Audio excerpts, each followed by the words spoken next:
doktor kontrak sejak 2023 hingga 2025. Kerajaan Madani meluluskan 1,500 jawatan tetap tambahan bagi menyerap doktor ke jawatan tetap. Termasuk pengisian tahunan, sejumlah 12,900 doktor kontrak telah diserap ke jawatan tetap. Sukacita diumumkan, kerajaan meluluskan seramai 4,500 doktor kontrak akan ditawarkan jawatan tetap tahun depan. 830 jururawat kontrak telah ditawarkan lantikan tetap tahun ini. Tahun depan, 935 graduan Institut Latihan KKM akan ditawar ke jawatan tetap.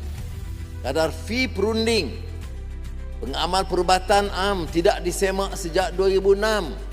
Kerajaan bersetuju menetapkan semula kadar fee perunding antara RM10 hingga RM80.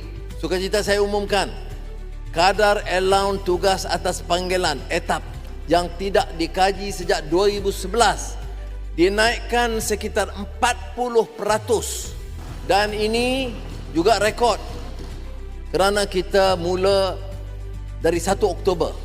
Maknanya doktor boleh claim dari 1 Oktober. Ini jarang-jarang berlaku. Bila kita putuskan belanjawan, kita beri ruang kepada doktor yang bersusah payah bekerja, yang bertugas aktif dan sebagainya, dan kita awalkan ke 1 Oktober.